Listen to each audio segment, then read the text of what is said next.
ગુજરાતમાં વિધાનસભાના બજેટ સત્રને લઈને મહત્વના સમાચાર મળી રહ્યા છે। વિધાનસભાના અધ્યક્ષ શંકર ચૌધરી દ્વારા આગામી દિવસોમાં રાજ્યપાલ દ્વારા જે વિધાનસભાનું સત્ર બોલાવવામાં આવ્યું છે તેને લઈને મહત્વની માહિતી આપી છે, જેમાં જણાવી દઈએ કે આગામી 19 ફેબ્રુઆરીથી ગુજરાતમાં વિધાનસભાનું સત્ર શરૂ થવાનું છે ને 20 તારીખે બજેટ ગુજરાતનું રજૂ થવાનું છે।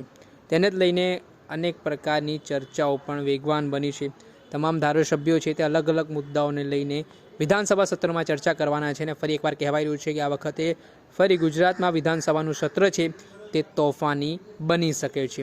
આ બાબતને લઈને હાલ વિધાનસભાના જે અધ્યક્ષ છે શંકર ચૌધરી તેઓ શું કહી રહ્યા છે, કઈ કઈ બાબતોને લઈને કયા કયા બિલો પર ચર્ચા થવાની છે, ક્યાં સુધી આ વિધાનસભાનું સત્ર ચાલવાનું છે, તે તમામ બાબતે આપ ભારતના સંવિધાનના અનુચ્છેદ 174(1) મુજબ ગુજરાત રાજ્યના માન્ય રાજ્યપાલ આચાર્ય દેવવ્રતજીએ ગુજરાત વિધાનસભાનું છઠ્ઠા સત્રનું આહવાન આજે તારીખ 20 જાન્યુઆરીના રોજ કરવામાં આવ્યું છે।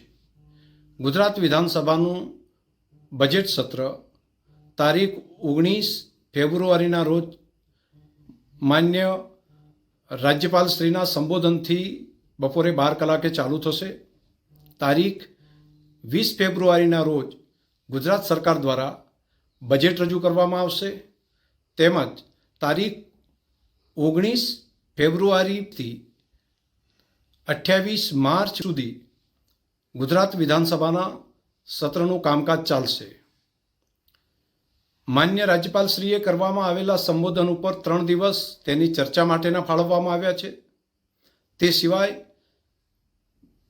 સામાન્ય અંદાજ પર ચર્ચા માટે 4 દિવસ રાખવામાં આવ્યા છે। 5 દિવસ સરકારી વિધેયકો અને સરકારી કામકાજ માટે, 12 દિવસ અંદાજપત્રની માગણીઓ ઉપરની ચર્ચા માટે રાખવામાં આવ્યા છે।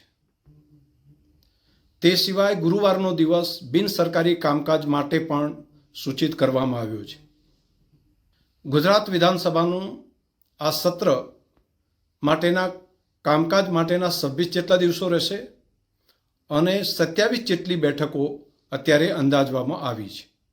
આપણે સાંભળ્યા હતા વિધાનસભાના અધ્યક્ષ શંકર ચૌધરી, તેમના દ્વારા કરવામાં આવેલી જે વાત છે સરકારી વહીવટી કામો અંતર્ગત તેમજ અલગ અલગ જે બિલો છે તેને લઈને મહત્ત્વની ચર્ચાઓ આ વિધાનસભાના સત્રમાં થવાની છે।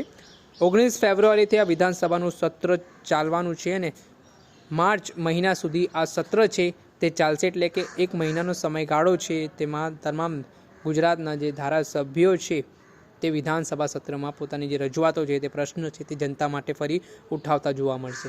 હવે જોવાનું રહ્યું કે આ વખતે વિપક્ષ દ્વારા કયા પ્રકારની તૈયારી દર્શાવવામાં આવે છે, ગુજરાતમાં આ વખતે બજેટને લઈને સરકાર કયા પ્રકારે ગુજરાતના લોકો માટે સારા કામોની જાહેરાત કરે છે, તે હવે આગામી સમયમાં જ્યારે બજેટ રજૂ થવાનું થશે ત્યારે જ ખબર પડશે।